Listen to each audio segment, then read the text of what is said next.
D'ailleurs, on identifie facilement la question de l'estime de soi à la confiance de soi. Quand vous demandez aux gens de vous définir ce que c'est que l'estime de soi, facilement, ils vont vous faire sortir l'expression confiance en soi. Donc, la confiance en soi, c'est, j'ai envie de dire, l'ensemble des sentiments qui nous permettent un peu de dire un peu quelles sont les compétences que nous avons et qui nous permettent de faire aussi face à des situations données dans la vie.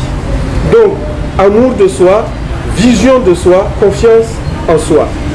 Finalement, l'estime de soi signifie avoir une opinion favorable de soi-même.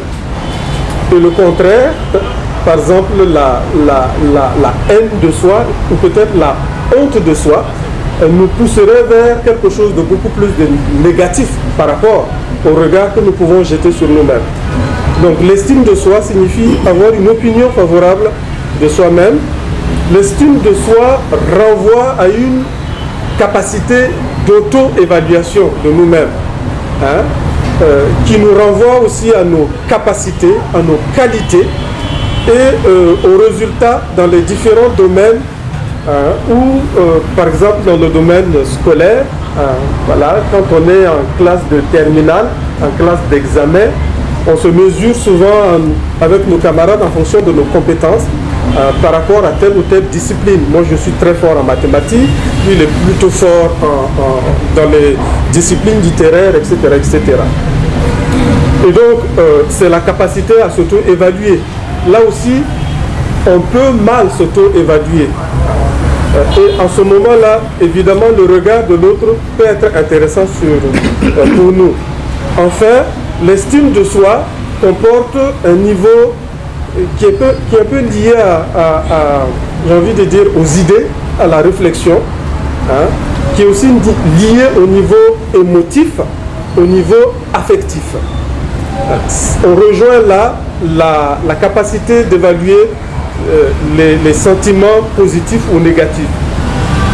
Par exemple, si vous voulez faire une évaluation de votre vie, là on est en fin d'année, là. Peut-être que vous avez besoin de faire une évaluation, une auto-évaluation sur vous-même. Alors vous prenez par exemple une feuille et puis bon, vous essayez de noter par rapport à ce que vous avez vécu pendant toute cette année de 2018, eh bien vous essayez de voir en fait quelles ont été par exemple vos faiblesses, vos limites, vos capacités aussi de vous confronter aux événements, que ce soit les événements heureux ou les événements douloureux. Et donc tout cela rejoint notre capacité de nous apprécier nous-mêmes avec un niveau de qualité qui permet finalement de trouver les voies qui nous permettent d'aller plus loin dans les projets de vie que nous choisissons de faire. Donc une fois qu'on a dit ça, et c'est le troisième élément maintenant, ce que j'ai appelé les lignes de position, et je vais aborder donc des questions qui me préoccupent particulièrement depuis déjà une dizaine d'années, parce que je les creuse particulièrement, qui rejoint en fait notre rapport à notre propre histoire et à l'histoire, à notre histoire par rapport aux autres, par exemple par rapport à l'Occident. Et là je vais aborder des questions qui rejoignent ce que l'histoire a fait de l'Afrique et des Africains. Alors je vais commencer par aborder un élément qui figure dans la Bible et qui continue à traumatiser peut-être les Africains aujourd'hui du fait, à mon avis, de l'exploitation, de l'interprétation qu'on a pu faire de cette partie de la Bible, notamment pour justifier à la fois l'esclavage et la colonisation. Alors, il s'agit d'une scène qui se trouve dans le chapitre 9 du livre de la Genèse. Et on a appelé cela la malédiction de Cham. En fait, peut-être que je vais vous lire un peu ce passage-là, qu'on considère comme le mythe fondateur qui a été interprété par beaucoup en défaveur des Noirs. Alors voici ce qui est écrit dans Genèse 9, du chapitre 19, du verset 19 au verset 29. Les fils de Noé qui sortirent de l'arche sont Sem, Sem c'est S-E-M, Cham, C-A-M, C-H-A-M, et Japheth, J-A-P-F-E-T. Cham est le père de Canaan. Tels sont les trois fils de Noé, et à partir d'eux, toute la terre fut repeuplée. Noé, homme de la terre, fut le premier à planter la vigne. Il en but le vin, s'enivra et se retrouva nu au milieu de sa tente. Cham, un des fils, vit que son père était nu et il en informa les deux frères qui étaient dehors. Donc il s'agit de Sem et de Japheth.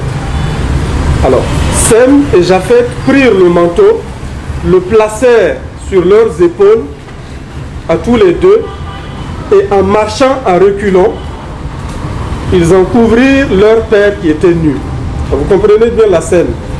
Cham est rentré, il a vu que son papa avait bu le vin donc de la vigne qu'il avait plantée, et il était saoul.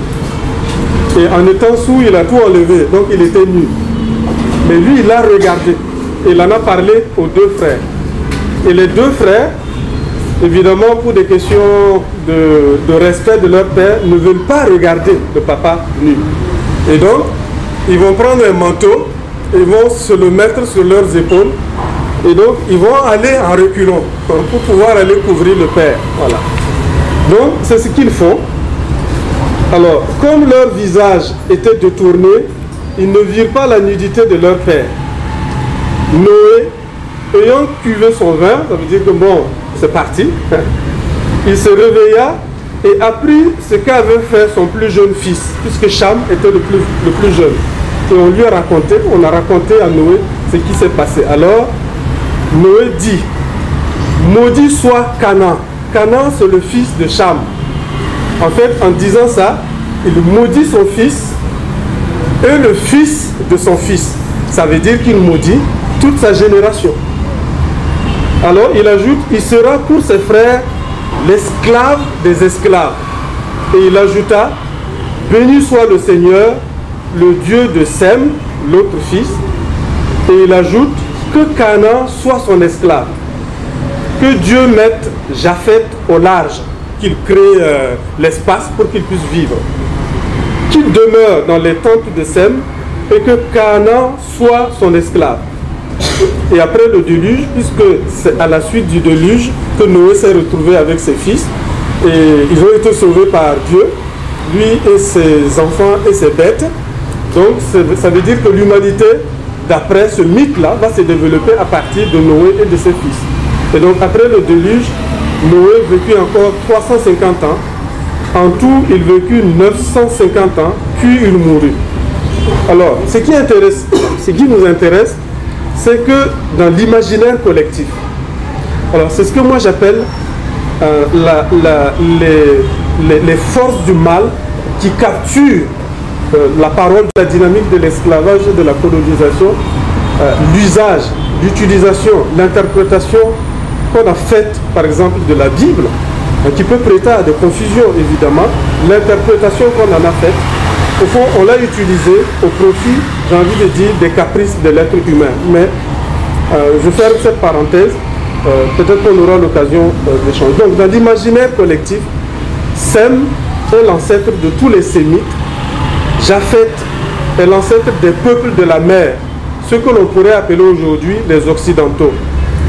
Et Cham, puis par la suite son fils Canaan, seraient les racines des peuples africains. Ainsi, l'indiscrétion de Cham expliquerait tous les malheurs de l'Afrique.